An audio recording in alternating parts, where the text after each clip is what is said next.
Morning to you, Senator Sonny. Good morning, and thank you for having me. Our pleasure, as always. Now, the Northern governors, royal fathers, they've met on insecurity in the land. And, well, first of all, let me take your general sort of opinion, because there has been commentary that, well, this is not the first time. Yes, it might have been, about a couple of years back when the last such meeting held. But there are those who are saying that, well, that's why I said the best thing to do is to get your perspective on this matter, because it's all about, we'll talk about some of those things, some of the things that we know, that we have to provide jobs for jobless youth and that kind of a thing.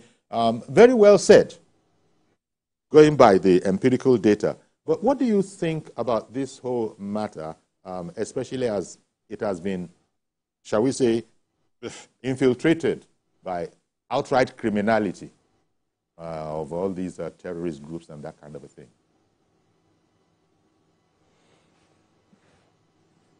Thank you again for having me. Well, northern governors and traditional rulers have been meeting in the last 2 decades on the problem that is being faced by the northern region. And each time, the issues that have been on the front burner have been the issue of security and of economy and of out-of-school children. These meetings in the past has not been able to produce any meaningful result as far as making impact in the lives of people of the region or changing the narrative as it is on the ground.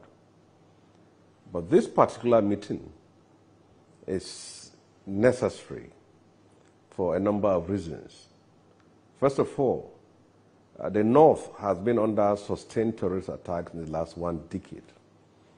And for the first time in the last 1 decade, there is a different and serious approach to tackling it from the federal level.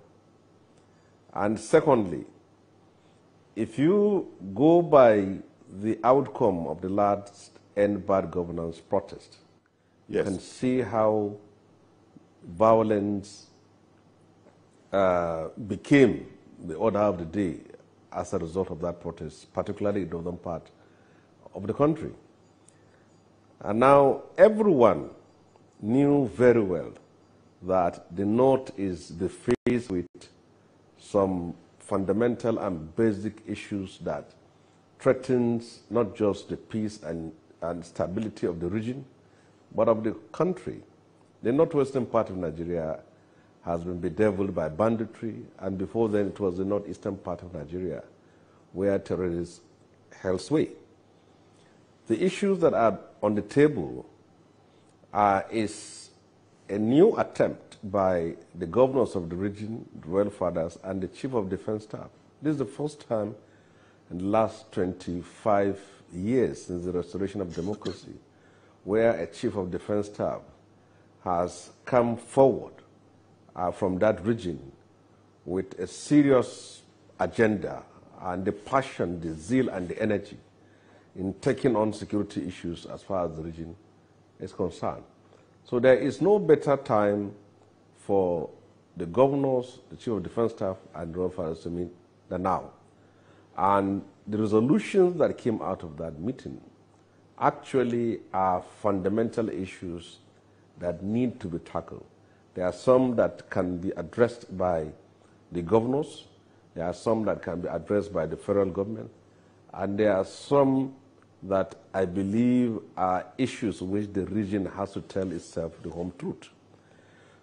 Security, the economy are all fundamental issues.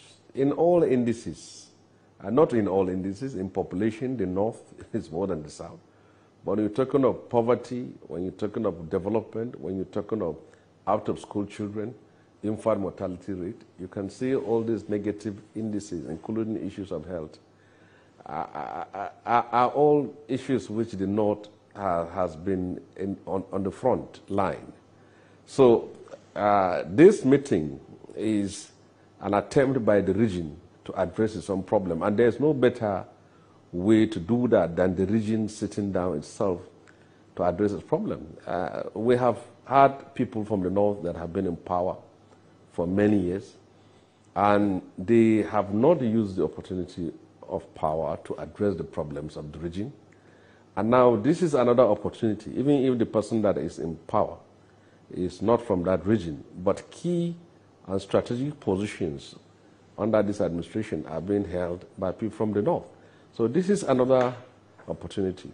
A region that has a vice president, a region that has a minister of education, until now that has been changed. The region also had the minister of agriculture.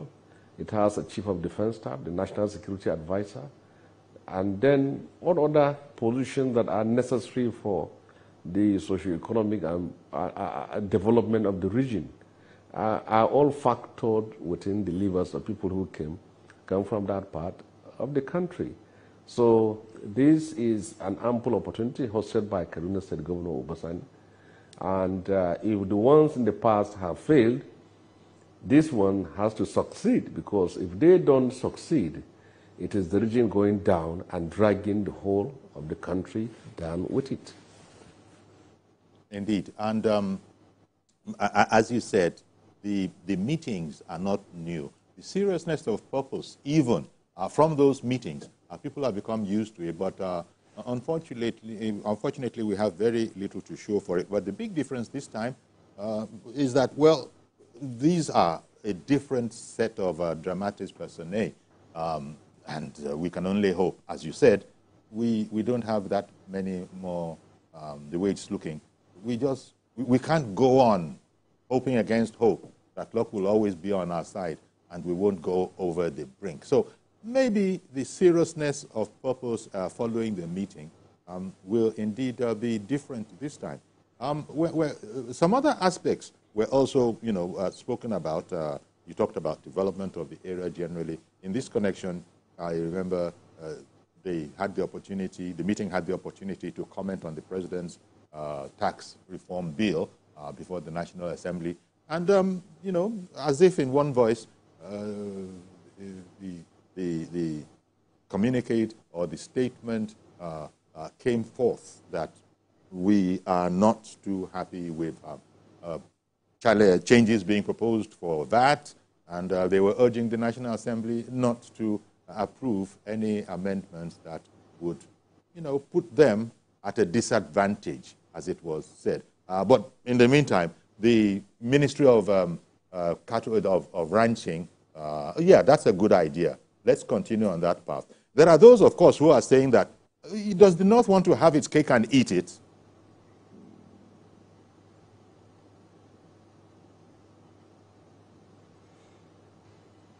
Can you hear me? Yes, I can hear you. I heard you. I heard you just now. Yeah, in the communique of the forum's communique, one issue which they have objected to was the tax reform bill, which is before the National Assembly, and I can understand their own concern. If you are reforming the tax system, where you want to give advantage to where industries and factories are located, to the disadvantage of other parts of the country. To me, I believe you are simply going to create more crisis than usual, because yes, 70% of Nigeria's industry are in Lagos. But where is the market for these industries? It's Kano, it's Kaduna, it's Jos, it's Maiduguri. Now, if you produce a Milo or a Bonvita, or whatever it is sanitary pads in Lagos, the market is in Kano, it's in Kaduna, it's in Kebbi and other parts of the country. It's also in the southeast and south. So the danger of what this bill is trying to do is that it is going to generate a reaction from the other side. because the market is as important as the manufacturing base of these things here. And if you say that because Lagos has the factory, so it should have the most and everything, they there too can impose their tax on products that come from outside of their state. And who will be at the receiving end? It will be the industry and also the people. So we should understand very well that Nigeria is a developing country.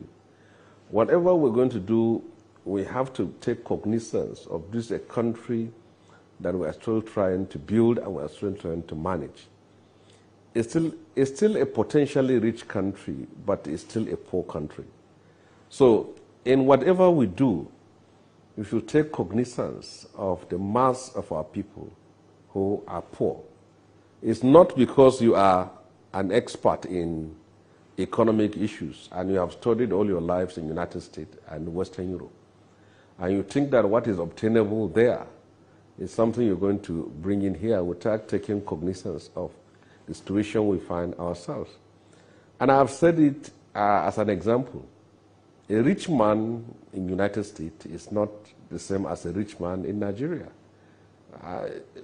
Dangote and Bill Gates are not the same people. They may be rich people, but in Bill Gates' hometown, almost 95% of the people are also comfortable, and they can also be termed as to be contented and rich. But what happens to the hometown of Dangote? A rich man in a rich country don't have poor relatives, but a rich man in a poor country is surrounded by poor relatives, poor friends, and hangers-on. So what you think is practicable in a developed society where people are relatively comfortable, it's not possible to do it here, and then we have to be careful about that. But that does not mean that states should not be encouraged, or other parts of the country should also not be encouraged to do the needful in terms of making contribution to the center. But if we are moving towards a country where they said it's because something is with you, so you must, then what happened to Niger State? Niger State have about 4 hydroelectric power stations. And right now in the States, there is no light. So should they say because they have hydropower stations, 4 of them, and as such that it is only when people of Niger are satisfied before the electric power should be supplied to other states? It is not. That's why we are called a nation. In the whole parts of the country, we are blessed in different ways. The north has the land, the south has the resources, the north has the population, the south has the industry. So if you look at, there is no country in the world as blessed as our country, because in all parts of the country, you will see that we have a natural blessings which we need to use for the betterment of our country. A country like Saudi Arabia have no rivers at all. Nigeria have about 230 rivers. This is a nation of ours where about 95% is arable. We have resources in almost all the states. And most of the things that are lacking in most countries of the world are available here. Whatever you can plant in any part of the world, perhaps even apple, you can grow it in Nigeria. I think even the lands that are called holy lands in our own scriptures are not as blessed as our country. So we need to only build this country. It's just like when Nigerians say, this is a colonial contraption by Lord Lugard. Which country in Africa is not a colonial contraption? All our countries are created by the French, the Spanish, the Portuguese, and the British. And they have all overcome their Lord Lugard mentality, and they are building their country. So I think it is important that whatever law we are bringing to the National Assembly, whatever reform we are bringing to the National Assembly, we should take cognizance of the need for the unity, for the peace, and the collective progress of this country. Lagos industries will be nothing if you don't have markets in other parts of Nigeria. Yes, you can say that. All the industries in Lagos, are they producing for Lagosians? They are not.